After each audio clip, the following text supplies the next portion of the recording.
Drums, please.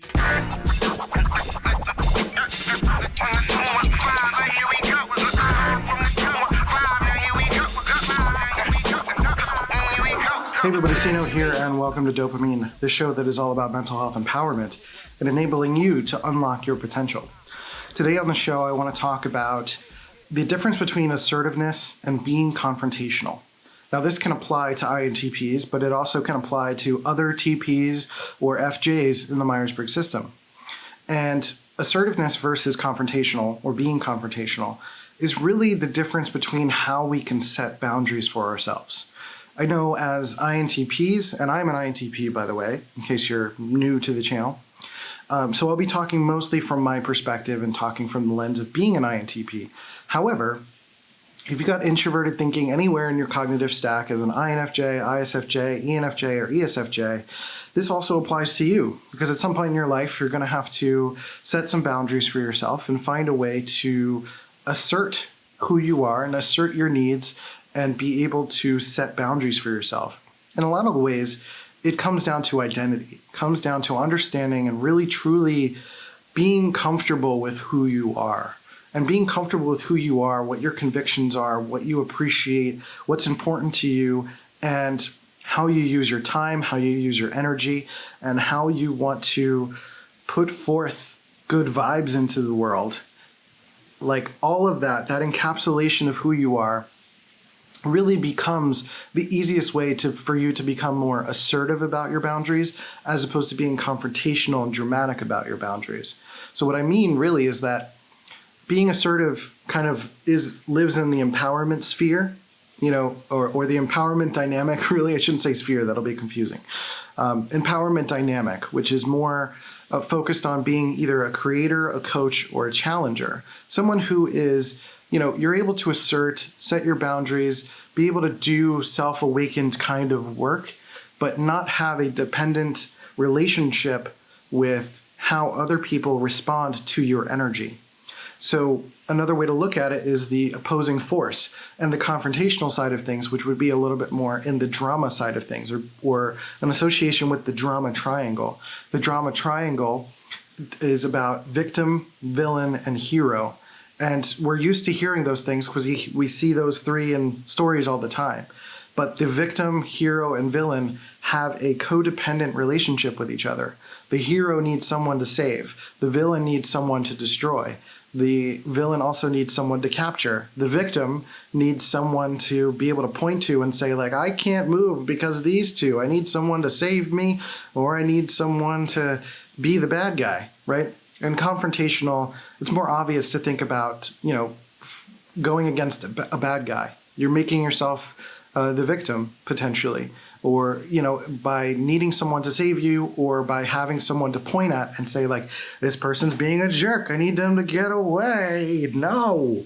And, being confrontational is a way of getting ahead of it, is a way of kind of being your own villain sometimes, by being a villain to another person.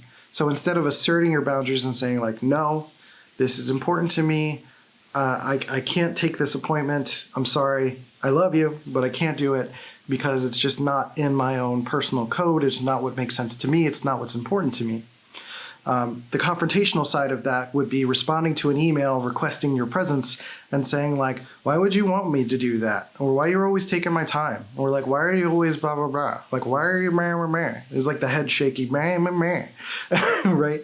And the reason that I say TPs and FJs, because while that might sound like I'm making an FJ caricature, like INTPs and ENTPs do the same thing. We do it in a very different way. We use more stoic language, but we still do it in a very like meh kind of way. It's very aggressive. It's very just meh, get out of here, right? So it's the confrontational side of things is just always picking a fight. You're always trying to intentionally push people away by basically being insufferable. And being insufferable is the quickest way to make people not, you're going to get people away from you. You're going to set a boundary in that way, but when you actually need those same people, you're not going to get anything from them. You've burned that bridge. And being assertive means that you can still maintain relationships. You can still have people around you. And usually people respect assertiveness. They respect your sense of identity. So if someone comes to me and DMs me on Twitter and they're just like, hey, I would love, actually, no, better example is like, well, yeah, if somebody DMs me and they're like, hey, I need to know what my career passions are. Like, I can't figure it out. Send me an email list. Send me a list to this email address. And I'm like, what do you know? Why would I stop what I'm doing? Why would I stop what's important to me? Why would I stop doing, why would I stop my life to write a list for you, send it to you in your email list, to give you a list of something that you probably won't do? Like, no, I'm sorry, that's not. And the best way to respond to that is A, either not responding to it, B, saying, well, I have some resources available for this. I have a video I'm doing about that soon. Or is there a specific thing that you're trying to get to? So it's like asking a question or, kind of misdirecting them or redirecting them. It's kind of like a 2 or 3 year old child. You grab them by the shoulders and you're just like, no, let's go this way. And you just redirect them, right? And it really starts from owning your identity. Because if you feel like you owe that person something because they, you're afraid that they won't like you. First of all, why would you want them to like you? That's a good question to ask, first of all.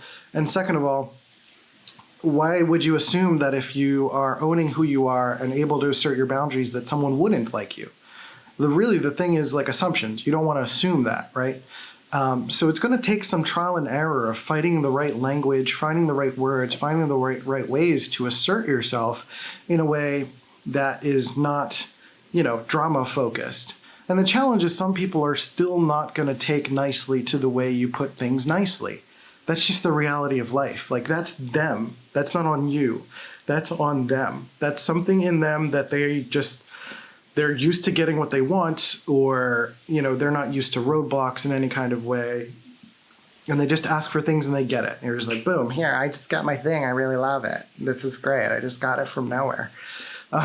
So, it's like, if you are able to assert yourself, it's really just about you. Because if you're asserting your identity, like, let me go back to the confrontational thing. So if you're being insufferable and you're pushing everyone away, there's no way for you to know who actually did or didn't like you.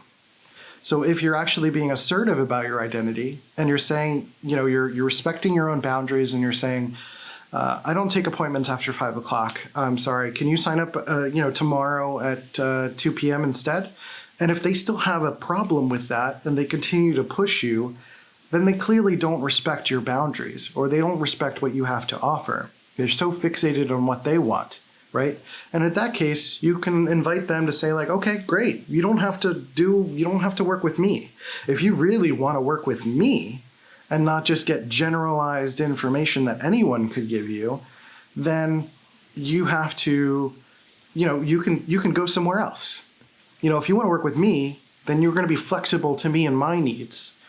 But if you need to go somewhere else or just get generalized information, bye, Felicia. Go do your own thing, right? So that's basically how I approach assertiveness versus boundaries. Assertiveness just comes from owning yourself. Owning your power, owning who you are, owning what makes sense to you. So especially as an FJ or a TP, owning what makes sense is really what it's all about.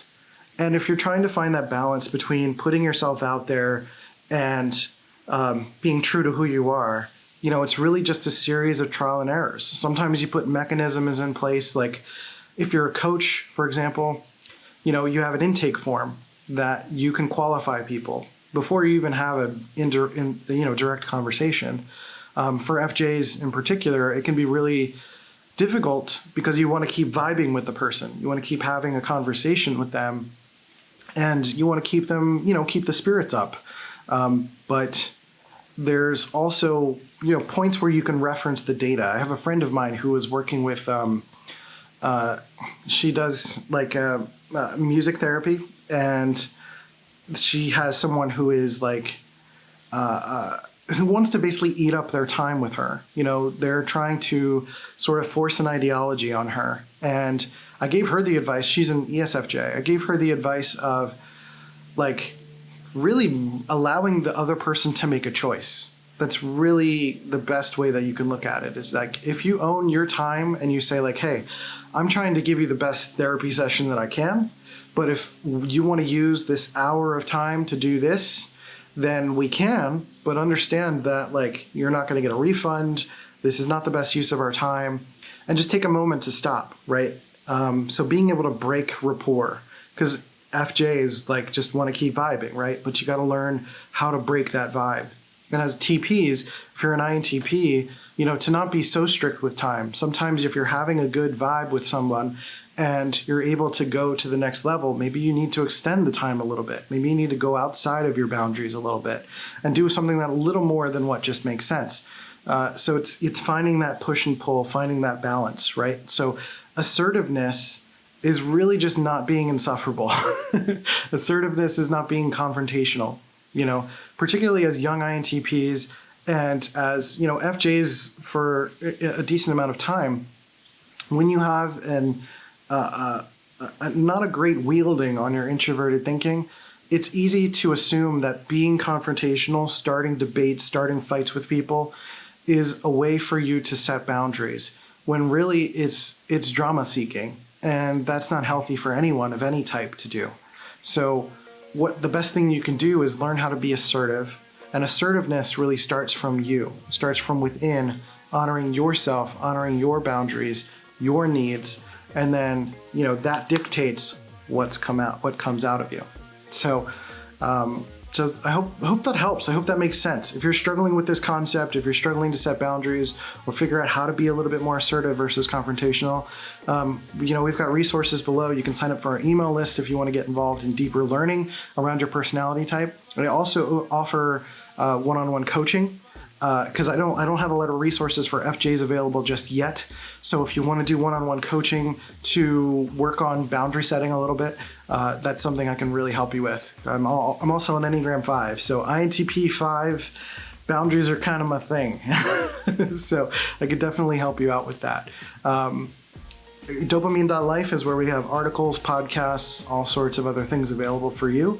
And I just want to remind you that, you know, this channel is for advice-driven excellence and growth. I want you to be better tomorrow than you were today.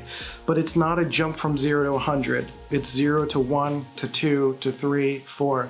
So incremental growth and change. So don't feel bad about not being able to set your boundaries right away, you know, or the next situation that comes up and you didn't quite do it right, or, you know, it didn't work out, or you ended up pushing someone away. That's okay. It's going to take time. It's going to take practice. It's going to take a lot of energy for you to figure this out. You know, identity is not an easy thing for anyone. For INFPs, INTPs, ENFJs, ESFJs, it's just hard. It's hard for any personality type to really own who you are. And it's really just a matter of life experience and sometimes working with another person to really listen to your context, listen to your situation, and just guide you forward. So with all that said, DOPEamine.life, articles, podcasts, resources, email list below. Leave a comment below if you have questions or requests for future videos.